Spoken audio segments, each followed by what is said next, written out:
નજર કરીએ વિરમગામ ગુજરાત સહિત દેશ દુનિયાના સમાચાર સીએમએમ ટોપ ન્યૂઝ પર। નમસ્કાર, આપ નિહાળી રહ્યા છો સીએમએમ ભારત ન્યૂઝ। વિરમગામની જાણીતી શૈક્ષણિક સંસ્થા ત્રિપદા પ્રાથમિક શાળામાં વિદ્યાર્થીઓને અગ્નિશામક સાધનોના ઉપયોગ અંગે સમજ આપવામાં આવી। વિદ્યાર્થીઓને આગ લાગવાના કારણો, આગ રોકવા માટે વિવિધ કયા પ્રકારના અગ્નિશામક સાધનોનો ઉપયોગ થાય છે તે અંગે વિદ્યાર્થીઓને પ્રેક્ટિકલ તાલીમ આપવામાં આવી હતી।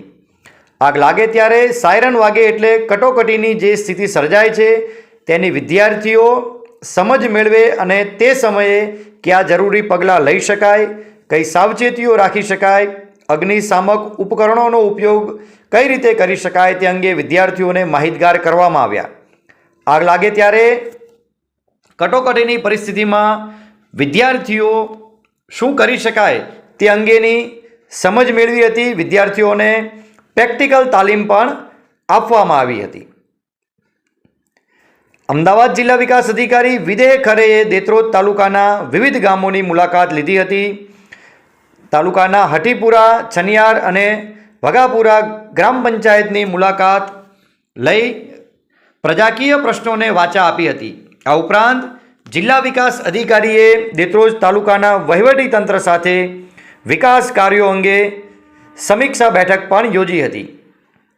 હર ઘર તિરંગા કાર્યક્રમની ઉજવણીને અનુલક્ષીને અમદાવાદ ખાતે કલેક્ટર પ્રવીણા ડીગેના અધ્યક્ષસ્થાને અધિકારીઓની બેઠક યોજાઈ। હર ઘર તિરંગા કાર્યક્રમની ઉજવણી અંતર્ગત તારીખ 11 ઓગસ્ટના રોજ અમદાવાદ મહાનગરપાલિકા વિસ્તારમાં મુખ્યમંત્રી ભૂપેન્દ્ર પટેલની ઉપસ્થિતિમાં કાર્યક્રમ યોજાશે। તારીખ 13 થી 15 ઓગસ્ટ દરમિયાન તમામ ઘરો, દુકાનો, સરકારી અને ખાનગી કચેરીઓ સહિત તમામ જગ્યાએ રાષ્ટ્રધ્વજ લહેરાવવામાં આવશે। તારીખ 8 અને 9 ઓગસ્ટ દરમિયાન તમામ શાળાઓમાં હર ઘર તિરંગા થીમ આધારિત રંગોળી સ્પર્ધા, દેશભક્તિ ગીત, ચિત્ર નિબંધ સ્પર્ધા અને વક્તૃત્વ સ્પર્ધાનું આયોજન કરાશે। મહારાષ્ટ્રની રાજનીતિમાં ગરમાવો। મહારાષ્ટ્ર નવનિર્માણ સેનાના પ્રમુખ રાજ ઠાકરેએ મુંબઈમાં મુખ્યમંત્રીના સત્તાવાર નિવાસસ્થાન વર્ષા બંગલો ખાતે મુખ્યમંત્રી એકનાથ શિંદે સાથે મુલાકાત કરી। મુખ્યમંત્રી અને એમએનએસ પ્રમુખની મુલાકાત અંગે અનેક લોકો દ્વારા તર્ક વિતર્કો રજૂ કરવામાં આવી રહ્યા છે। મહારાષ્ટ્રની રાજનીતિમાં ગરમાવો આવ્યો છે। ફાયર સેફટીની સુવિધાઓ વધુ સુદૃઢ બનશે।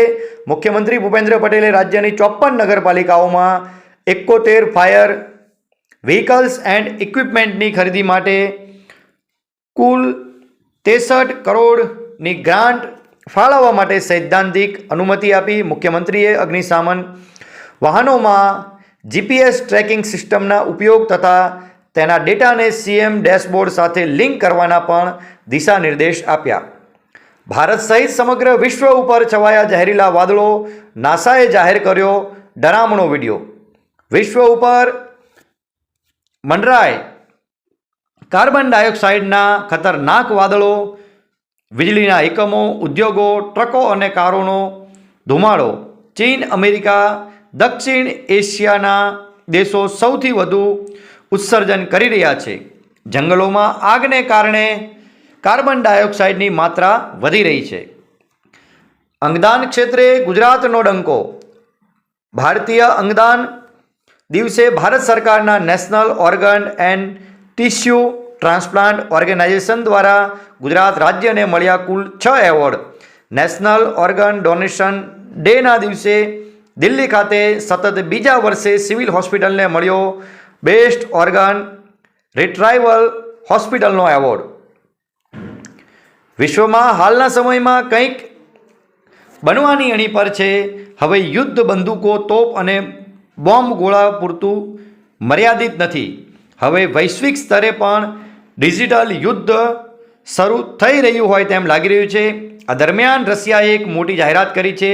રશિયન સ્ટેટ ડુમાના ડેપ્યુટી એલેક્સી ના જણાવ્યા મુજબ રશિયામાં ટૂંક સમયમાં ગૂગલ, એન્ડ્રોઇડ અને iOS બ્લોક કરવામાં આવશે।